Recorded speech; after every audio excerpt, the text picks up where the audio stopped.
লাগছে? উনি শুধু কিউরিওসিটি নিয়ে এখানে এসেছেন এবং তিনি এখানে খুব এনজয় করছেন, যে হাতও তুলেছেন।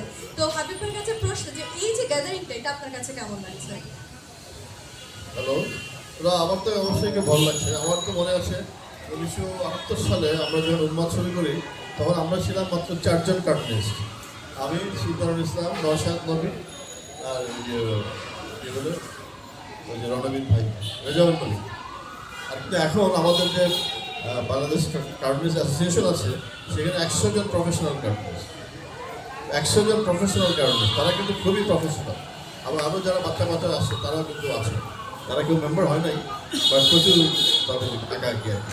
আর একজন কার্টুনিস্টের জার্নি কিন্তু অনেক দীর্ঘ জার্নি। আমাদের ধারণা ছিল কার্টুন বোধ হয় পত্রিকার কোনো একটা ছোট্ট কার্টুন আঁকবে শেষ। ওটা কিন্তু তা না। ওটা তো একটা কার্টুন আঁকবে, সে কার্টুন স্ট্রিপ আঁকবে, সে কমিক্স আঁকবে, সে গ্রাফিক নোভেল আঁকবে, তারপর সে অ্যানিমেশনে যাবে। কাজে এই জার্নিটা অনেক লং জার্নি। আবার আমাদের যারা বাচ্চারা এখানে যারা আসে, সবাই কিন্তু কম বেশি অ্যানিমেশন জানে। কার্টুন তো আঁকতেই আছে, কমিক্স তো আঁকতেই আঁকছেই আর কি। তো এটাই আর কি, আমার তো অবশ্যই খুব ভালো লাগে। এটা আমার জন্য মনে হয় আমরা সাকসেসফুল আর কি। আমরা যে একটা ফাইট দিলাম, সেই ফাইটে আমরা মনে হয় সাকসেসফুল। দারুণ ব্যাপার, জোরে একটি হাততালি হবে। আরেকবার আমরা কিন্তু সবাইকে হাততালিতে পাঠানোর একটা ব্যাপার আমাদের আছে। আমি কিন্তু একটা ছোটখাটো প্রশ্নোত্তর পর্ব সারবো, কিন্তু সবার সাথে একটু কথা বলবি, তাই না তন্ময়? শুভসাচিতা, আপনার কাছে একটু জানতে চাচ্ছি, এই যে ভিজুয়াল স্টোরি টেলিং এর যে ব্যাপারটা, বাচ্চাদের সাথে গল্প করা, বাচ্চাদেরকে গল্প শোনানোর জন্য এই যে ভিজুয়াল আর্টের যে ব্যবহার, আপনি নিজে একজন এত বড় ভিজুয়াল আর্টিস্ট, আপনি যদি আপনার জায়গা থেকে একটু বলতেন যে কমিক্স কী ধরনের ভূমিকা রাখতে পারে এবং রাখছে বাংলাদেশে। আচ্ছা, আমি বাসায় আজকে চিন্তা করতেছিলাম যে তন্ময় আমাকে এই অনুষ্ঠানে কেন বললো।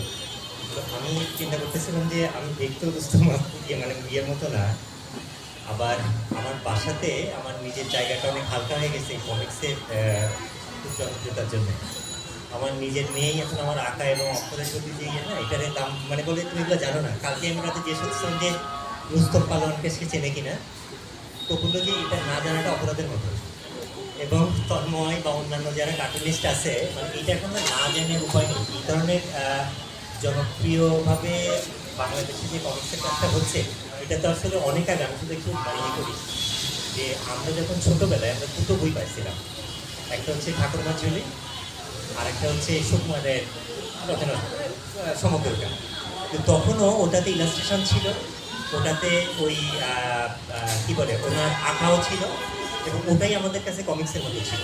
কিন্তু এখন এই মুহূর্তে আমার মনে হয় যে এই প্রজন্মের আসলে সেই আর্টিস্ট বা লেখকগুলো হচ্ছে তন্ময়রা, যারা বাচ্চাদের কাছে এতটা জনপ্রিয় করে এই চরিত্রগুলো তৈরি করে উপস্থাপন করতেছে।